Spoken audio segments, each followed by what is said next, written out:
Okay. Today is the 12th session of the Emotional Harmony Seminar, and we will be discussing for a few weeks, for about 3 weeks, the subject of love. Love for others and love for ourselves, and love in general. It's difficult to define love. It's easier to define what it isn't. And it's easier to understand that love is present by the various side effects. We say that there's a saying that you cannot see the wind, but you can see the effects of the wind on the environment. We see the leaves moving, we hear the sound of the wind, we see pieces of paper flying. We don't see the wind itself, but we see its effect on the environment. And the same can be said about love. It's difficult to say what love is, but we see its result in the feelings of compassion, the feelings of interest, of self-sacrifice, of joy with the presence of a certain person, actions of service. And all of these are the effects that we see, which are the result of love. Love is a force in the universe, which we'll discuss next week in more detail, which creates unity.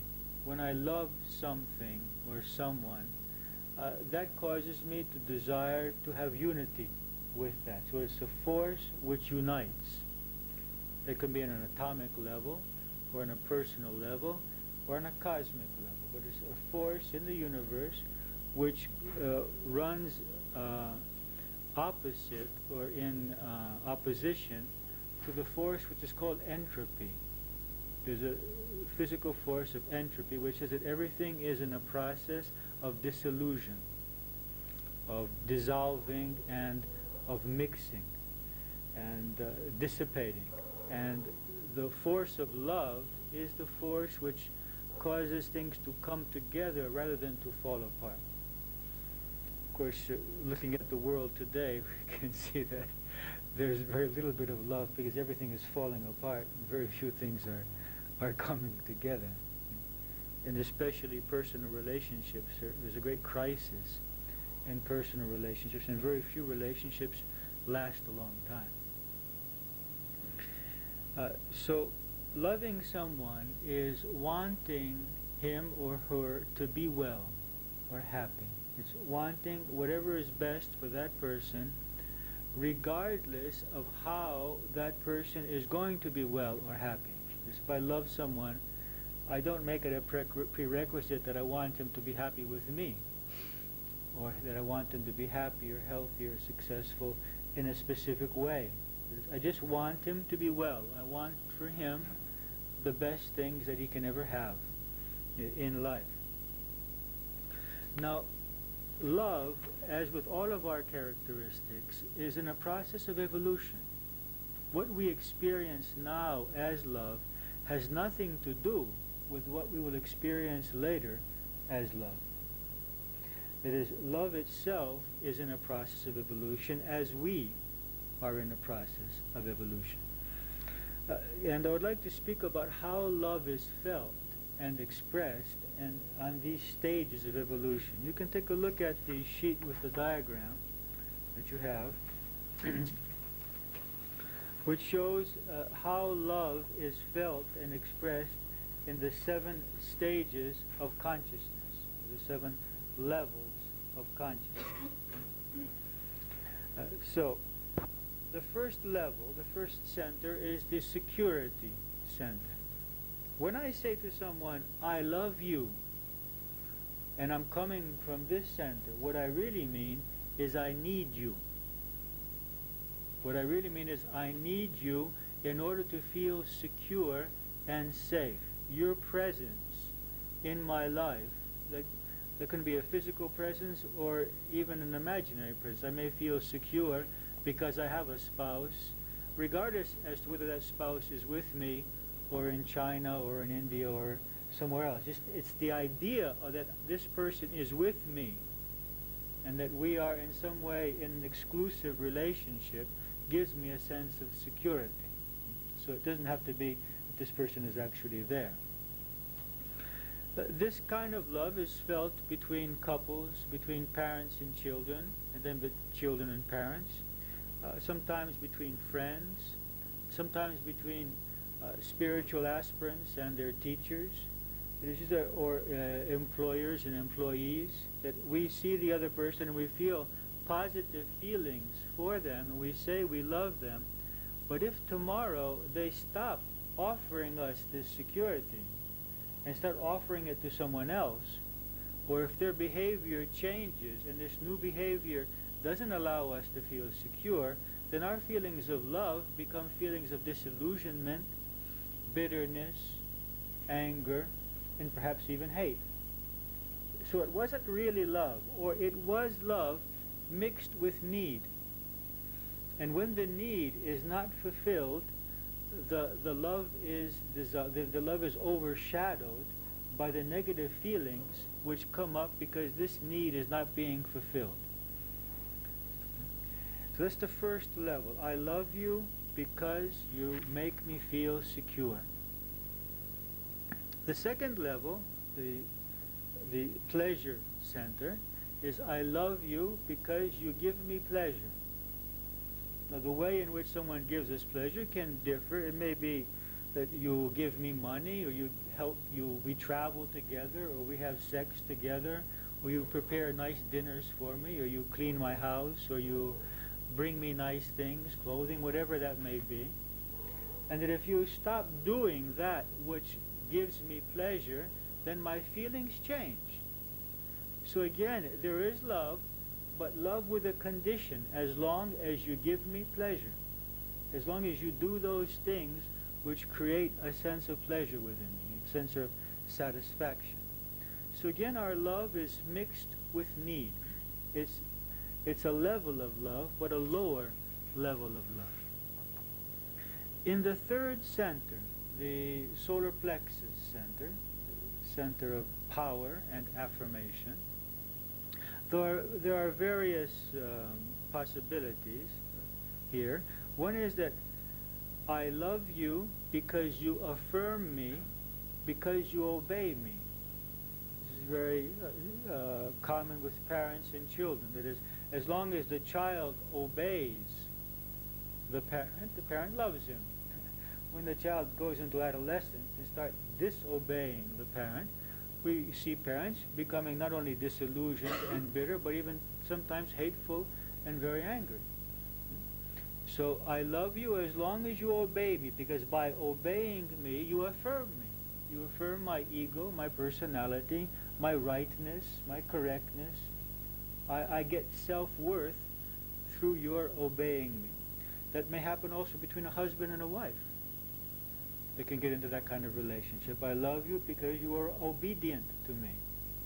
And as they say in Greek, if you lift up your head, on sikonis kefali, then if you start speaking back, or you start having your own needs and not listening to me and not obeying me, then my feelings change.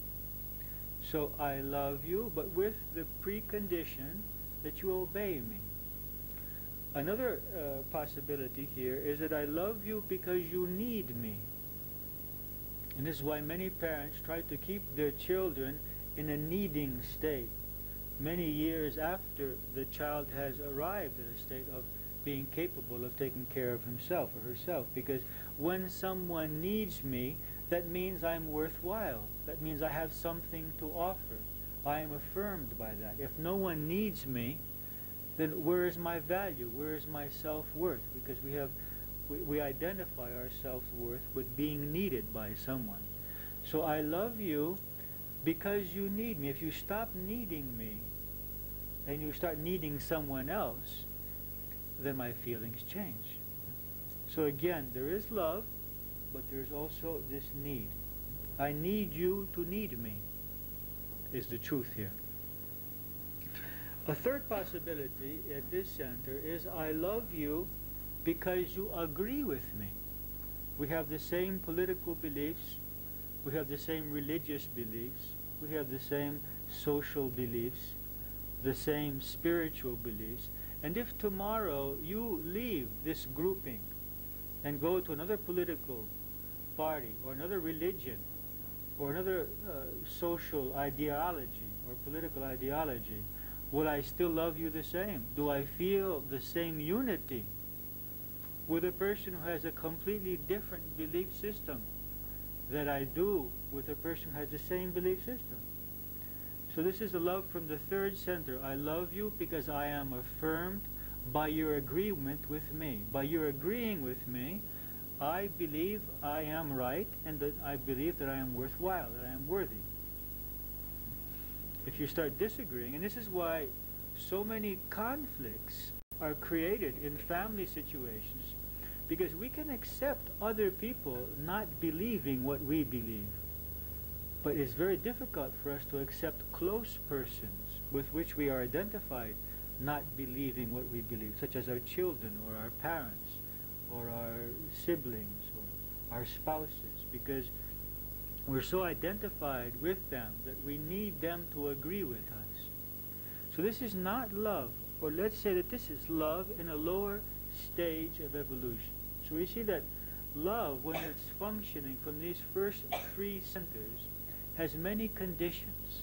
That you supply security, that you function in a way which gives me a sense of security, that you function in a way which creates pleasure and satisfaction for me, that you function in a way which affirms my personality, my ego, and in that case that you need me or you obey me or you agree with me. In all these cases, this love is very fragile. It's there, but because there's the need with it, when the need is not fulfilled, the negative feelings which are caused cover that love, and it's not experienced, and it's definitely not expressed to the other person.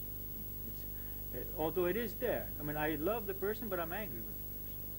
I love the person, but I hate the person. There's these love-hate relationships, because I do love that person, but he's not fulfilling my addictions.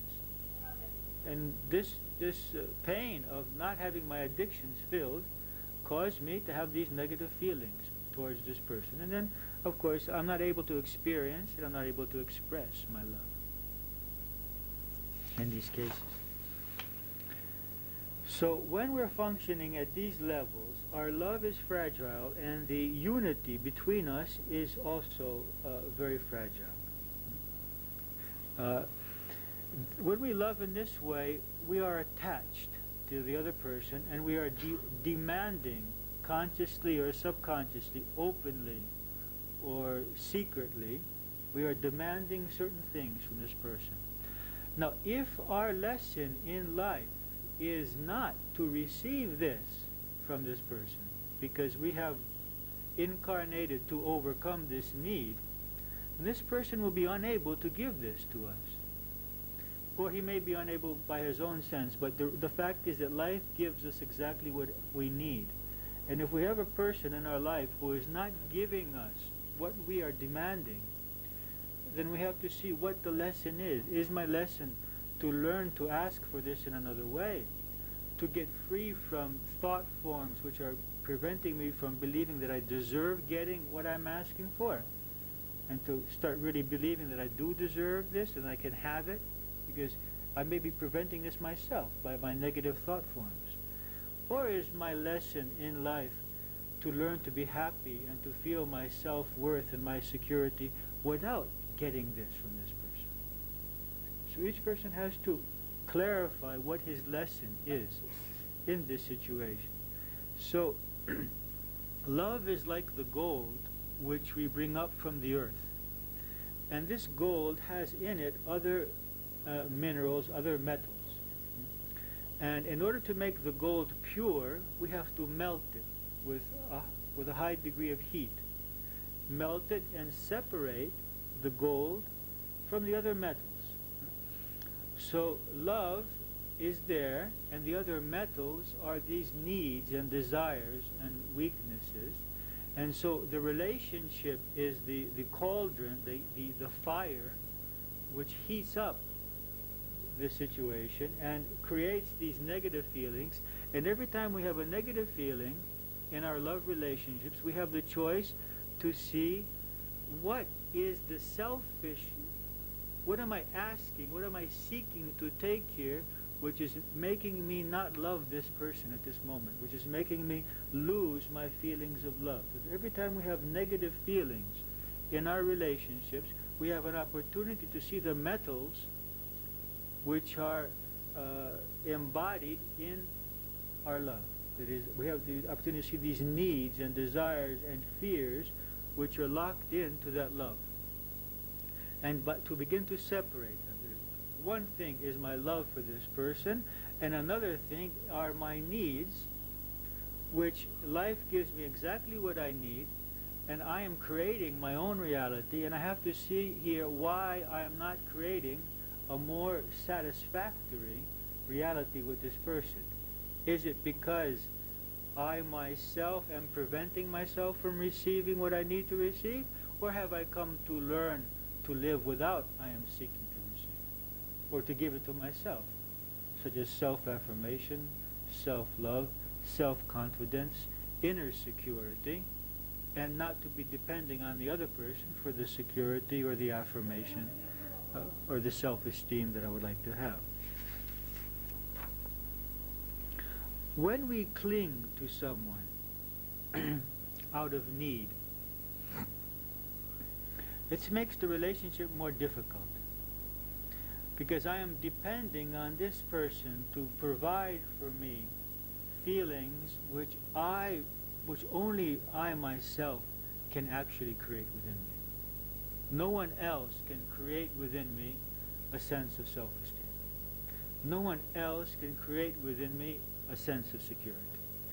This becomes a burden on the other person, and cause this person to develop certain defense mechanisms. One defense mechanism could be to become negative towards us in his behavior. Another could be to avoid us, to get into avoidance patterns, in which he avoids deep contact with us because he's afraid of our need. Our need scares him because he or she doesn't feel able to satisfy this need. And so this creates a vicious circle in which I am not receiving what I need from the other person, and I begin to pressure him or her. He or she receiving this pressure begins greater avoidance or negativity. I feel more rejected by not getting a response, a positive response from this person. I begin to pressure even more. He feels or she feels more pressured.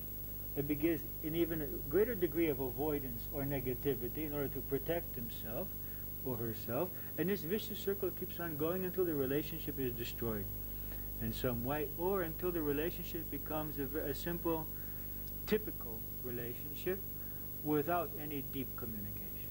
Just two people just live together without having any really deep contact between themselves with each other.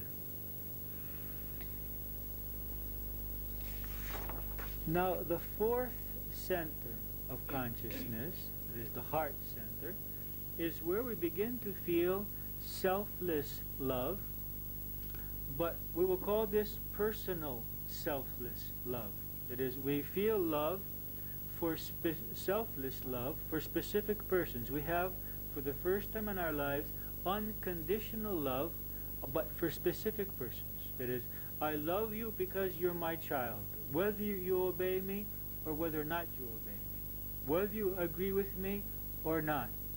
Or I love you because you're my parent, whether you're giving me security or not, whether you satisfy my needs or not. Because many people, many families don't have unconditional love within them. Many parents don't have unconditional love for their children, or children for their parents, or brothers for their sisters. So the next step is unconditional love for specific persons.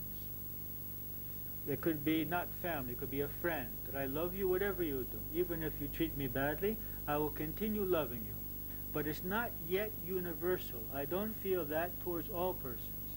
I feel that towards specific persons. It could be a grouping of persons. I love you because you're in the same political party, or the same religion or the same spiritual group. But other people are outside of that.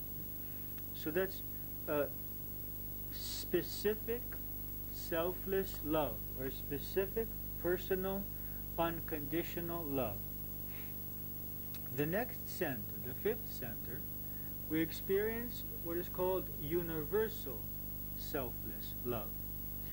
In this case, our circle of identification has grown, and we feel this kind of love for people regardless as to whether they are members of our family or members of our particular grouping, religion or nationality or political beliefs, and perhaps even beyond the human race, animals and plants, that we feel a connection with all species and all beings, and for Mother Earth herself.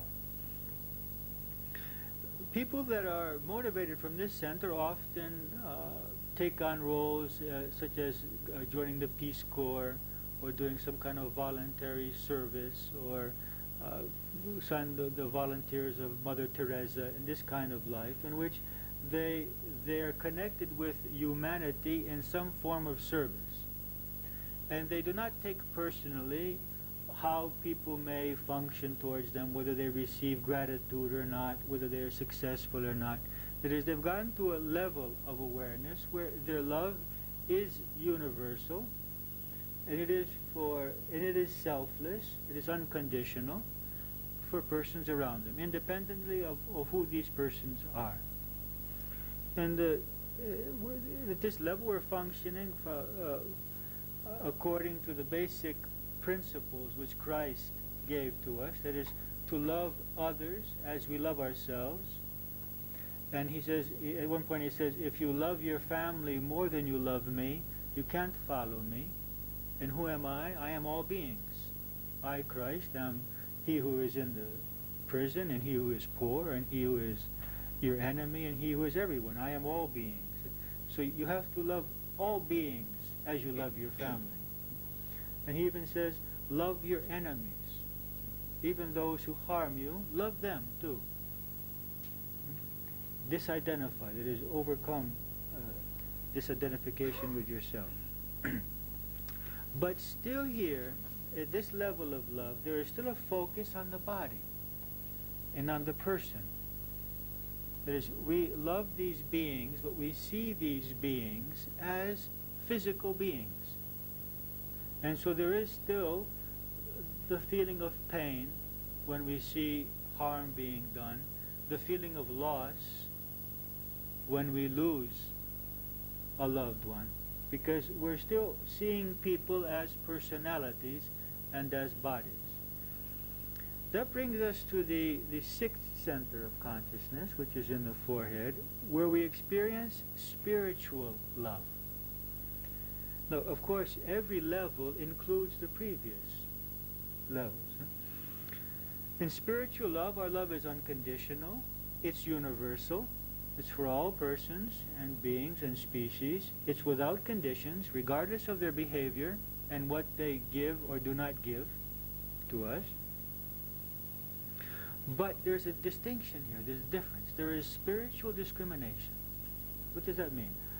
We don't see people as personalities and bodies.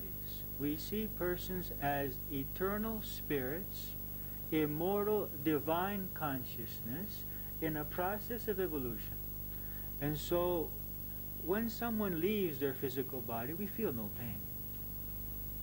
When we see suffering, we realize that this is exactly what this personality needs in order to get free from its illusion and realize its spiritual self. So we don't see ill people anymore.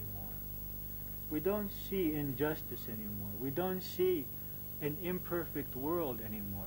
We see a perfect world in which all these spiritual beings are going through these various processes, pleasant and unpleasant, for the sole purpose of their spiritual awakening, for the realization of their true selves. That doesn't mean that we don't have a motive to help. We have every motive to help, because we feel total unity with these beings. And our purpose in life now is to facilitate this process of spiritual growth. It simply means that we do not get lost in the illusion.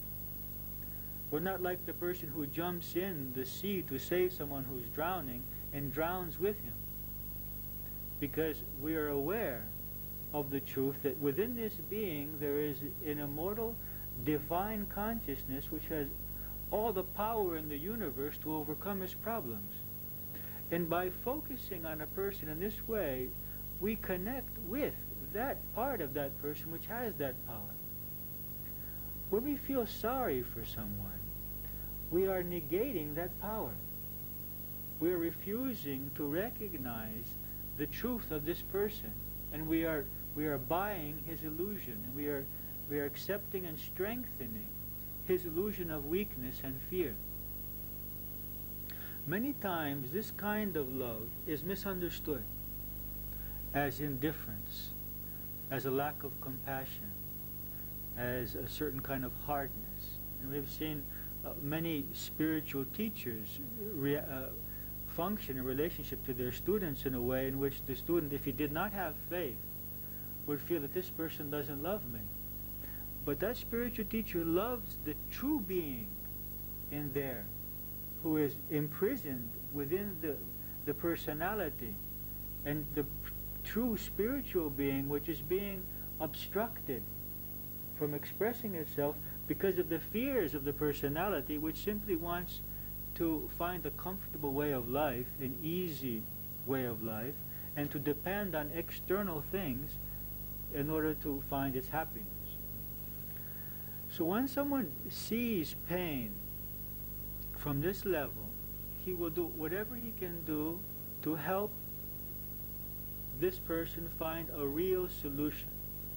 But the real solution is the discovery of his inner self, not for something to happen externally which will remove the problem.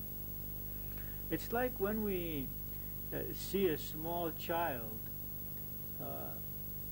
who has lost her doll, his doll or car, small toy car, and he's crying. And we understand the child's pain. We have been through that. We have experienced the pain of losing something which is very important to us. But we also know now that it's not such a great deal, that the child will overcome that pain. And if we tell him at this point, you know, tomorrow that doll is not going to mean so much to you, he won't be able to believe it. And so when we lose one of our dolls, which could be our money, our job, our loved one, those are all our dolls in the game of life. And we go to a spiritual person, he may not be able to cry with us, because he knows that these are dolls, these are temporary objects in the process of our evolutionary process. And so that he will do whatever he can do to help us get free. And this is love. This is one of the highest forms of love. It is loving the spirit within a person and not simply caressing the personality so that it feels well temporarily but doesn't find that inner source of strength which is so necessary. So this is spiritual love, or if you like, love with spiritual discrimination. It is love with an awareness of the true being within, and trying to help that true being and not only the personality. We're also interested in helping the personality, but when there's a conflict between the needs of the personality and the needs of that spiritual being, which is an oppressive evolution, we will opt out for the spiritual being, even if that means some temporary suffering for the personality. And then at the last level, the crown center, actually it's difficult to talk about love at this level. We will call it divine love. Divine love. But because love is also a verb, and for there to be a verb you have to have a subject and an object. It becomes a little confusing here, because God is all beings, and who is he going to love? he can only love himself, because there's no one who is not himself.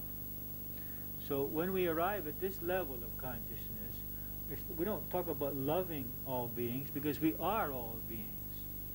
When we realize that that which I really am is a universal consciousness, and as universal consciousness I am all the beings that I see, then it's a completely another kind of love. I think the words of Christ that I am in you and you are in me, and I am in the Father and the Father is in me, he's obviously here talking about a type of consciousness. As a physical body, he's not in us. As a physical body, we're not in him. But as consciousness, as the life principle, as the universal consciousness, I am in you and you are in me.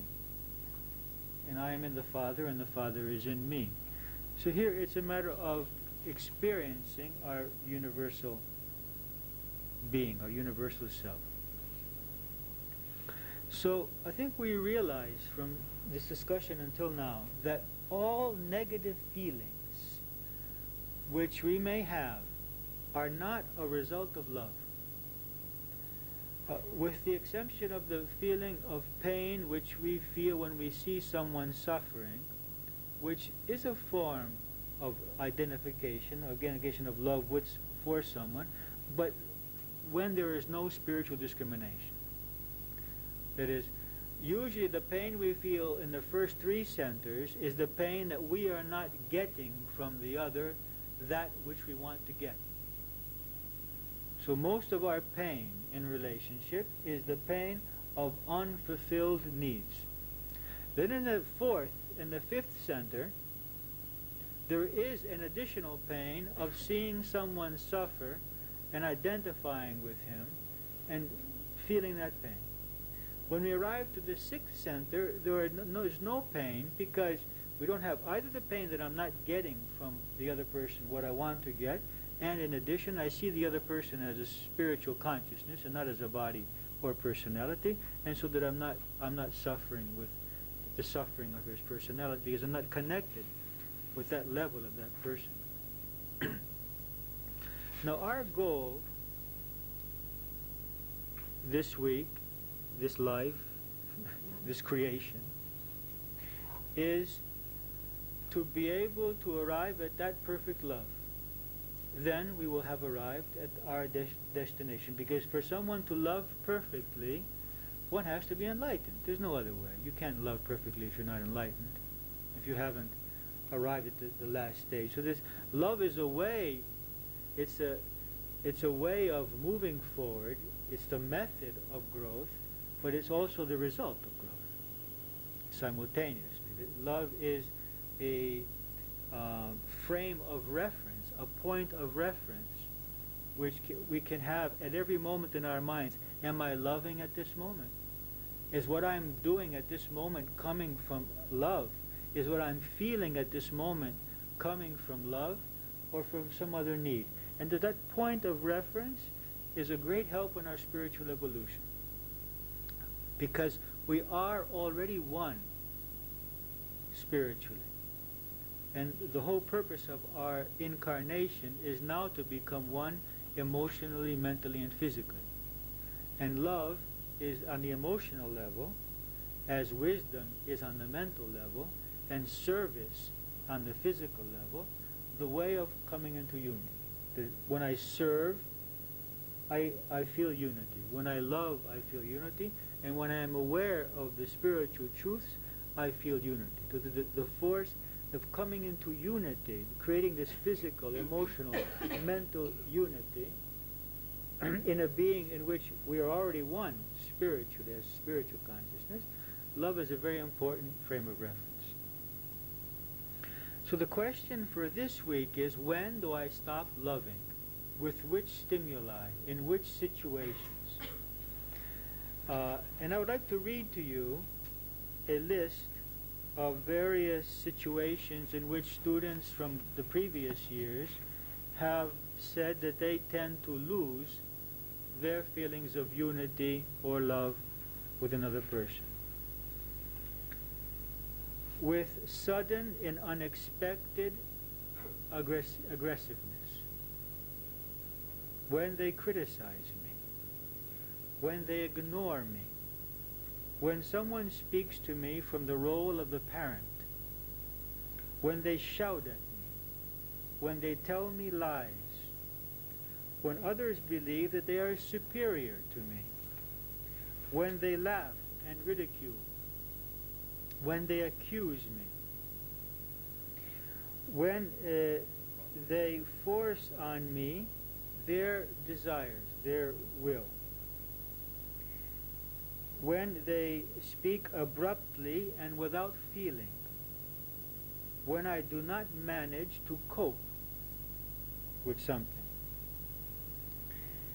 when others reject me in some way, when others intrude into my life without respecting me, when I feel negative, when I am alone in large groups of people, when others are negative and aggressive, when I'm with people who focus only externally and superficially on things, on life, when I'm with people who criticize with negative motives, when I see someone who is without conscience and does harm to others or to animals. Can we love in these situations? Can we love the person who tells us lies? Can we feel the same unity? Can we love the person who's criticizing us, who's accusing us? We've got to be able to arrive at this level. When they do, when people communicate untruthfully, when I have superficial relationships, when I feel that people are talking about me behind my back, when they don't pay attention to me, when people speak loudly and argue, when people demand of me to satisfy their needs, when people disagree with my beliefs. There's a very practical one. When the delivery of the shipments which I have ordered are not correct. When people are obnoxious, when they speak with irony, when they curse, when they harm, when they torture, and they enjoy it. I don't know what kind of examples this person has. When people don't speak but bark. When someone is destructive, when he likes to destroy whatever he gets his hands on. When I want to give to someone, but rather than accepting, he takes. There's a difference between accepting and taking. When I am angry. When people ask things from me, but in the form of a command. When people don't believe me. When they don't recognize my efforts. When I fear for my safety. When others do not understand my explanations. Or when the actions of other persons who I believe have ideals are not congruent with those ideals.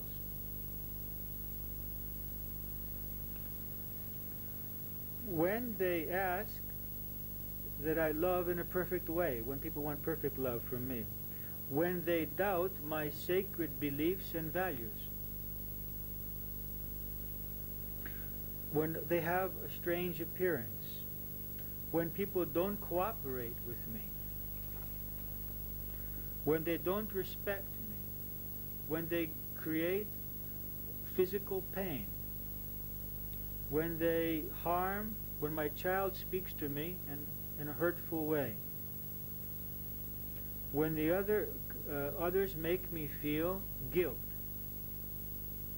when they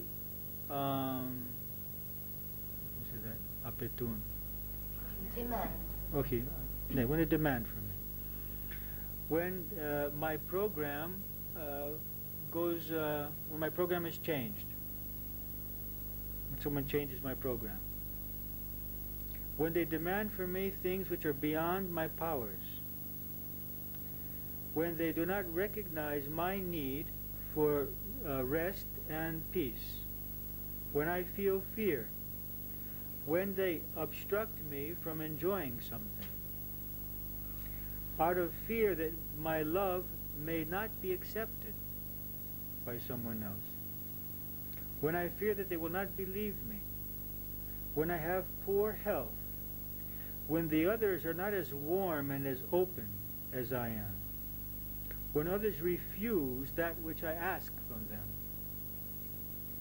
in an atmosphere of superficiality and a typical official type of atmosphere, when others feel jealousy towards me, when they don't pay attention to me, when the others are egotistical and don't recognize my needs for love and understanding, when others don't answer my questions, when people are angry towards me and shout without reason, when they act without gratitude,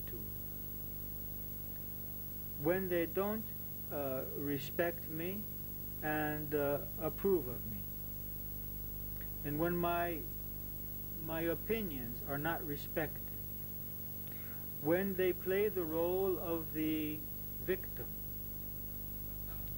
when they create within me guilt, when they are disinterested in me, when they are indifferent towards me, when they hide their feelings and their thoughts, when they are angry with me without reason, when I have strong pains, when I am jealous, when I feel jealousy, when I want to speak and they don't listen, when I see my weaknesses, when they do not recognize my intellectual abilities, when they do not accept my reasoning, when they avoid open and honest communication, when they don't recognize my value at work, in my professional field, when I don't have the results that I want to have,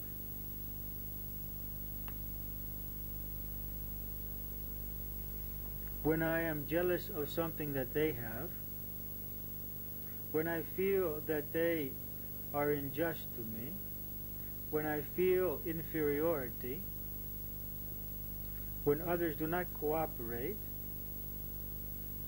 when I speak with persons who are not spiritually oriented, with persons who have intense feelings of passion and addiction, with persons who are negative and provocative and shocking. These are some of the cases in which people have realized that they lose their feelings of unity and love with specific persons in their lives. I would like for you to search for next week, with the help of the questionnaire which we've given to you today, obstacles to loving others. In which situations do you lose your sense of love and unity? You may feel any of the following emotions: fear, negativity, alienation, discomfort, aversion, worry, anxiety, anger, hate, reservation, bitterness, jealousy, resentment, disillusionment, frustration, rejection towards the other or towards yourself, inferiority, superiority, or any other type of emotional distancing from that person. After each situation, note down some of the emotions which you might feel in that situation. Let's look at these now. When others are different, or from another group, or from some specific grouping. Strange dress. So do you feel does the dress up, the costume which the person is wearing, create in you certain feelings? That is, you feel the same unity with a person in a tuxedo, with a policeman, with a punk, with a Indian, with a...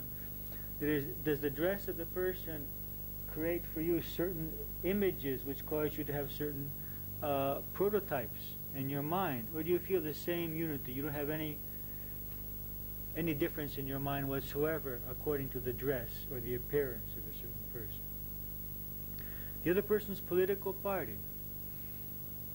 Do you feel the same unity with all persons, regardless of their political beliefs? The other person's religion. You feel the same unity with all persons from all religions. The other person's socio-economic group. Their educational or mental level. You feel the same comfortable unity with a person who has no education or limited mental abilities, and with a person who has many years of education and high intellectual abilities. We feel the same unity and connection with those persons. From another country or from another race, we feel comfortable with all races in the same way. So one thing we want to look at is these various groupings and how we feel, and if there's specific groupings which we have been programmed to feel uncomfortable with, let's look at that and write it down. Secondly, when the others do not agree with me.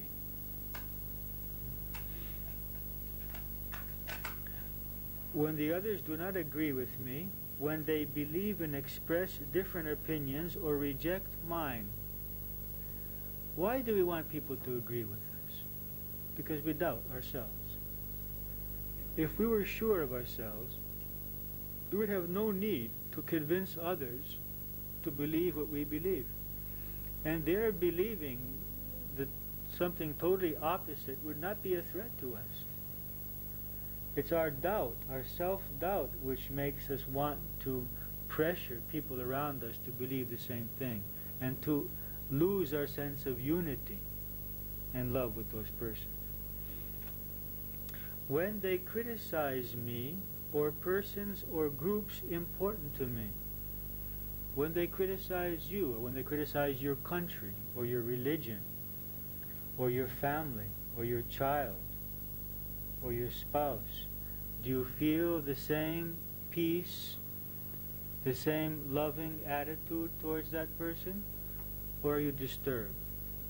And if so, why? Why do we become disturbed when someone criticizes us? It's the same. We doubt ourselves. If we were sure of ourselves, this criticism would not cause us any pain. So we want to look at that. How do we feel when people criticize us, and if we can feel the same unity with those persons? When others obstruct me or persons important to me from fulfilling important needs, such as food, shelter, sex, work, sleep, money, vacations, meditation, the other's approval and esteem. So when people, either on purpose or without having any motive, do things which prevent us from fulfilling our basic needs, things which are important to us, how do we feel towards those persons? But when we're sleeping and the neighbor puts his television full blast, how do we feel towards our neighbor? How do we feel towards persons who may steal our money, preventing us from fulfilling a need? Do we love the thief who steals everything from our house? Or do we have negative feelings towards him? How do we feel towards someone who steals our wife or our husband? Do we love them in the same way? Or do we feel that they're taking something from us that we need to have, and we have negative feelings towards them? So, how do we feel towards persons who obstruct us from fulfilling important needs? Or either us or persons important to us. When my energy is low, or I am not feeling well, I think we have all experienced how our ability to love and feel unity with others is very much affected by our energy level. And that when we're feeling well, energy-wise and emotionally, then we can accept much more negativity from people around us. And when we're not feeling well and our energy is low, then very small, insignificant things can cause us to become upset. So here the question is not so much what we feel, but the question is what we can do to maintain a high level of energy. So in that question number 5, rather than writing emotions there, write down what you could be doing in order to maintain a more steady, high level of energy. Number 6 is one of the most difficult ones. When others harm me or important others physically or hurt us emotionally. Do we love the person who harms our child? Can we love someone who beats us up on the street? Who harms us physically? Can we walk away loving that person? Or are other emotions created in our minds? Now, no one should feel guilty by not having perfect love, because we're not enlightened and we haven't arrived at the stage where we can have this kind of love. But I would just like us to see what kind of love we have. That was what we're trying to do at this moment, to see where does our love become obstructed? When someone harms us, when someone criticizes us, when someone doesn't agree with us, when someone belongs to another grouping. So no guilt about not loving perfectly, because none of us love perfectly. But we want to see the truth. So don't be afraid to see the truth, because only if we see it can we work on changing it. Can I love someone who kills one of my loved ones? How far can we go? How much do we believe? How strong is our faith in a divine plan? How strong is our awareness of the truth that all beings are expressions of the divine? How far can we go with this idea of love? Then, number 7, when I have personal problems which occupy much of my energy and mental resources. We often hear someone describe someone as saying, he's very egotistical. It's very natural for most people to be egotistical from the moment that they have not fulfilled their personal needs. I mean, we're all egotistical because we're all trying to fulfill spiritual needs. And if you want to look at it very closely, even an attempt towards spiritual evolution is egotistical. Because I am trying to evolve myself. I am the one who will be the winner if I evolve. I'm not trying to help other persons evolve. So even trying to evolve spiritually in a way is an egotistical endeavor. It's a useful endeavor. So you're not saying anything when you say someone's egotistical, because you're just describing humanity. Because we don't have yet that inner fulfillment which we need to have, and so it's very natural for us to be focused on ourselves and how we're going to fulfill ourselves. It's very natural. So when we have personal problems, much of our energy is focused on ourselves. And there are people walking around needing our love, and we're not there. We're not there for them, and we can't feel our love, and we cannot express our love because we're so occupied with ourselves. Again, no guilt. But if it's true, let's see it. Thomas Merton has said that depression is the height of self-indulgence. When I'm depressed, it's because I'm overly focused on myself. if I'm well or not, if I have what I want or not, if my life is the way I want it to be or not. That's depression. It's being overly focused on ourselves. Again, no guilt for being depressed.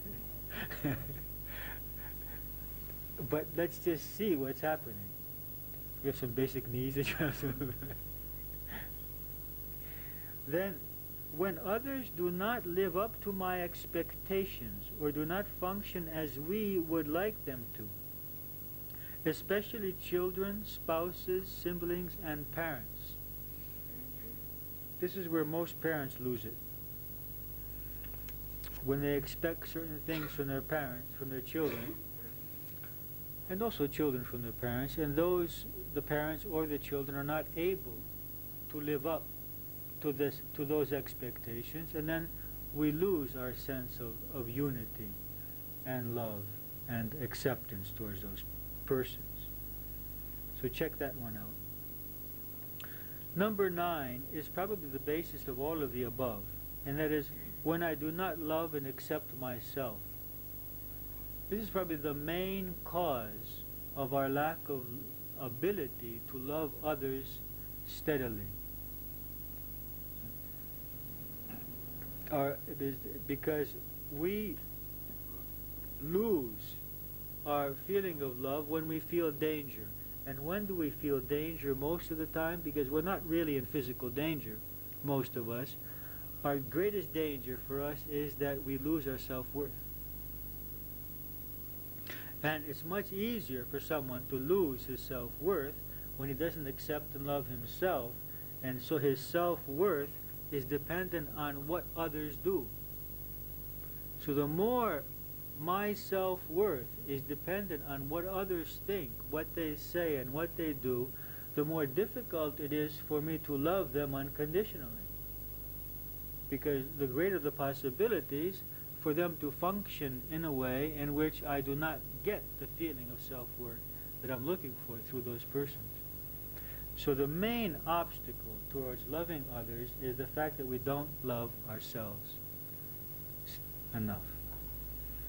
And 10th, when I feel guilt or fear. Guilt leads to fear, and fear is the opposite of love. Fear is based on a feeling of separateness. Love is based on a feeling of unity. Fear leads to greater separateness, separation, and love leads to greater unity. So when I fear someone, it's difficult to love them. When I fear my surroundings, when I fear myself, it's difficult to love. And the same is true for God. I mean, you either fear God or you love God. You can't fear and love. And so we can approach God out of fear of punishment, or we can approach God out of love, feeling comfortable with God. So this is a question now which I would like you to work on for next week. We can start discussing it today because I'm sure that you can readily find some situations in which your sense of love or unity with other persons is inhibited. But next week I would like you to have done a more intense analysis on that, so that we can work on that. Are there any questions about the subject of the levels of love and the various obstacles towards love?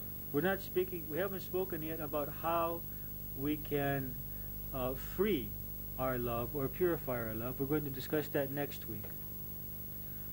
So just about these stages of love and the obstacles to love which we discussed today. Any questions? Stavula. Can you explain the difference between the spiritual love and the universal selfless love?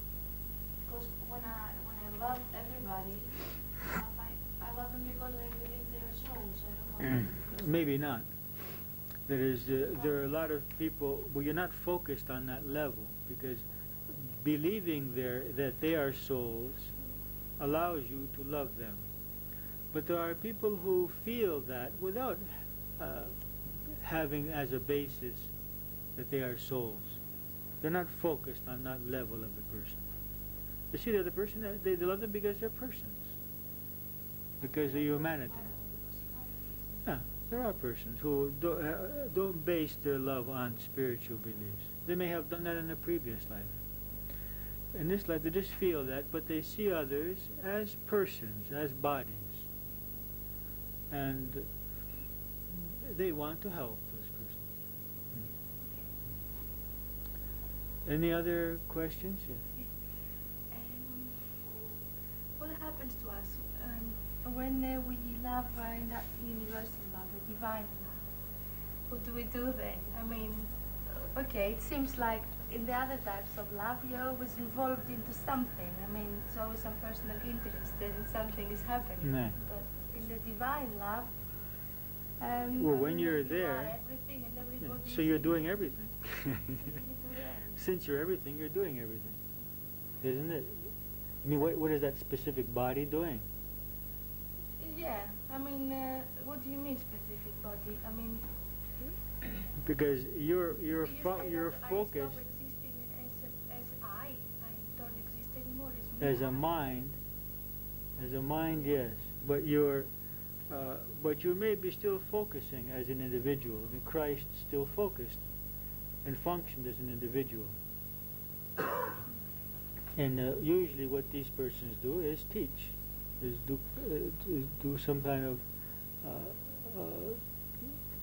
of work which will transform humanity. But mostly they simply are. Their being itself and when is do enough. They take birth again? I mean, If it's useful, yeah. If it's useful for humanity. And do they remember always? Yes. Like a person like that never forgets. Never forgets. Through identity. Yeah. So they just have fun for the rest of the, time. I mean, if they say eternity, that's it. Yeah. You're in a state of bliss.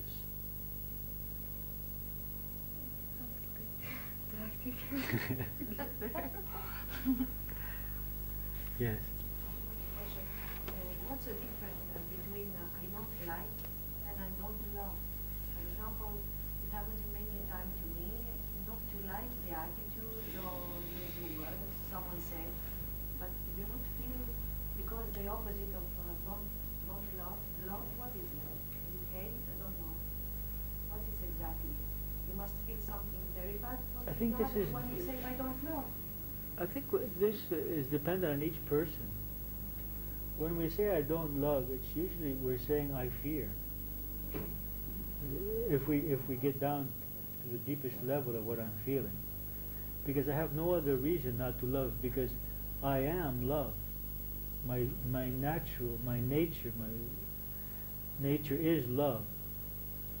So fear has to come in the way in order to cause me to close up and feel negative towards this person. But I think the answer to your question, each person will have to answer himself. What you mean by the word like, what you mean by the word love. I mean, for example, I don't like the attitude, but then I forget, I excuse, but Yeah. I continue to have contact, or Yeah. maybe I don't like her attitude, this attitude. I I think, prefer yeah. not to be with him all the time or with her, but if I it think happens, I don't feel bad. what you're saying is that like has to do with the superficial aspects of a person, his behavior, his appearance, his attitude, and that love has to do with a deeper part of that person. So I love you, but I don't like your behavior. It's not the same. Not the same. No, it's not the same. But words mean what people mean, but with their words. so each person has to answer that for himself. Yes, Kyriakos. Let's say there's a quarrel with the person and he keeps beating me. What am I going to do? I can't answer that, Kyriakos, because you have, at that point, I mean, every situation is different. And our level of, you cannot do anything which is out of your level of consciousness. You will do whatever your instincts force you to do at that moment. They may force you to not do anything. They may force you to fight. They may force you to run. I don't think I can answer that question, because each situation is different. Any other question? Yes. Yes. Is it possible that somebody has mixed up kinds of love? Like I find sometimes. Somebody or everybody. Yeah. It's mixed up kinds of love. Crazy. I don't. Sometimes I love somebody unconditionally. Then in half an hour it gets different, and it's like. Yeah. I mean, it's terrible. It's terrible because the love is mixed with need and fear. When we heat up in the alchemy of relationships, when that situation is heated up in these, we separate the love from the needs and the fear. It'll become more stable. Try to see in every case where you lose your love, what am I fearing here? What is the belief in this situation which is causing me not to be able to feel love and unity with this person? So here you're writing emotions, but the real question is, behind those emotions, what do I believe? What do I believe about the person who criticizes me, which makes me not able to love him? What do I believe about someone who's harming me or a loved one physically, which does not allow me to love him? It reminds me of a time when two men rang the doorbell of my apartment, and when I opened the door, I found a rifle in my head, and the other guy pulled out a pistol, and they came in and they tied me up, as you do in the movies, you know, the hands and legs. The hands with a scarf and my legs with electrical wire, and put a pillow on my head. And they were trying to find something worthwhile to steal. They were getting really angry as time went by. And they said, "You better tell us where something is, or we're going to kill you," they said. And so I told them where my wallet was, which had $20, and they took. But they couldn't find much else. Well, they didn't find anything else. And when they left, and I managed to free my legs, but not my hands, and I rang the doorbell of the lady upstairs to come down and free me. The first thing I did was to go and sit down and to meditate and send light to these two beings. The first thing was to send them light and love, and to clear out any connection that I have with them, is to free them and to free myself from the situation. And then to meditate on why I created the situation. Is what beliefs, why I needed to experience that. Of course, I didn't get any answer. And then a week later, I was walking down the street, and because I think I told this in the small group last week, and there was a guy walking behind me, and I walked a little faster, he started walking a little faster, and I started walking a little faster, he started walking a little faster, and then it was at 12, it was at night, and suddenly he passed me, and I said, "Oh, he didn't come to steal anything." And then he turns around with a gun and says, "Give me all your money." This is the second time within 1 week. And I said, and I had a bag with a bag of alfalfa sprouts and 25 cents.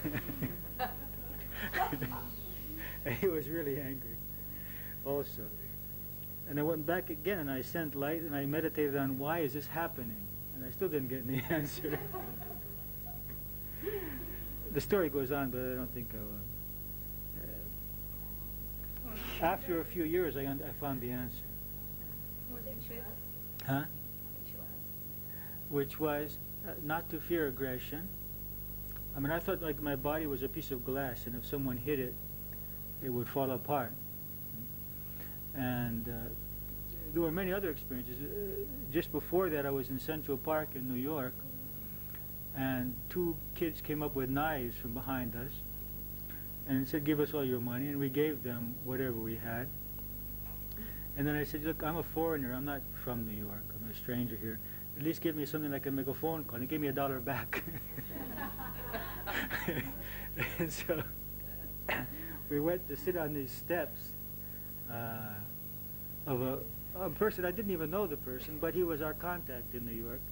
And we were sitting on the steps waiting for him to come back in this apartment building. It was just on the near Central Park.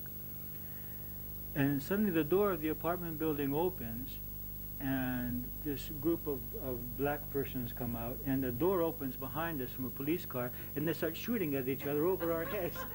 There's bullets going this way and that way. And I hit the ground, and I'm again trying to understand why is all of this happening? Eventually, I decided that one lesson was to move from that neighborhood. And I decided to move, and where did I decide to go?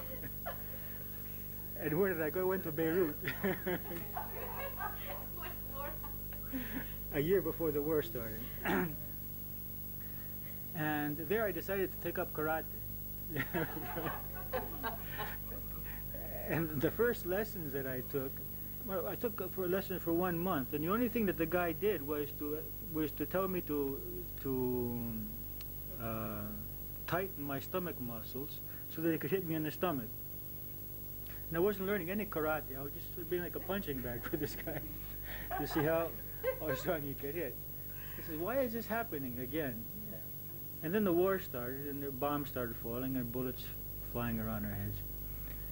And the thing and after going through all of this violence, there's the knives and the guns and the bullets and the karate and all of this, I realized that the lesson was twofold.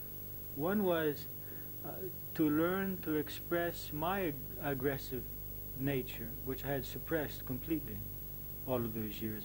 I wasn't allowing my own negative feelings to express, and so by the was coming up from other people towards me. And secondly, not to fear violence. Because after I was through all of those things, nothing happened to me. Bullets were flying this way and that way, knives in my back, rifles to my head, but nothing happened ever in all those situations. So the lesson was not to fear violence, because I was very afraid of violence.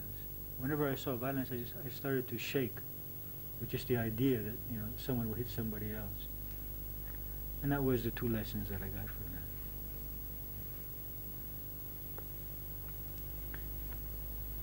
Then a year later, someone shot my father and killed him. The whole thing completed its cycle. So any more questions? At the time your father was killed by somebody, how did you feel? I felt that this was a part of the divine plan, and I had no negative feelings towards the person who did it. I felt that my father had chosen to leave the earth on that day in that way, and that this person was just a puppet, an actor in the play which my father wrote. And so I had no negative feelings. In fact, after about a week, because there was no law in Beirut then, and this man was roaming freely, and people saw him here and saw him there, my brothers wanted to make some kind of connection with the Lebanese mafia and have him dealt with in a certain way. And I told them that I refused to let something like that happen, because if there was some kind of punishment which this person had to experience, that he would experience it through the hands of God, not through our hands.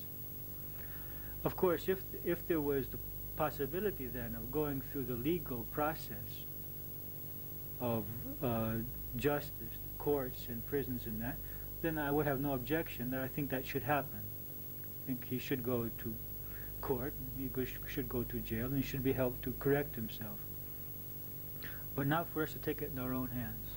And if he were today in this group, I would have no feelings differently towards him than I would have for you.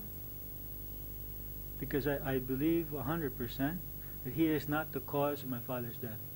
And it was very interesting.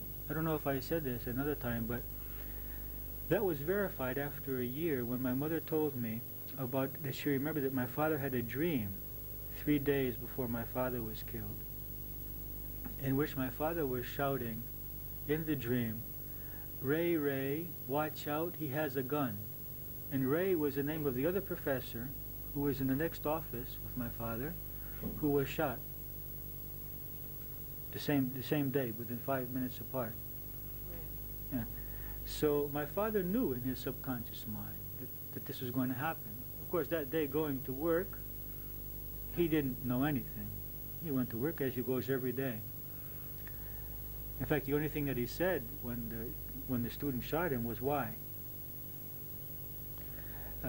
But I believe that he knew this in his subconscious mind, that it was programmed. And this student was just a part of the scene, the act. Yeah. I can understand what you said about the depression, that it has to do on focusing. On ourselves. Yes, on ourselves.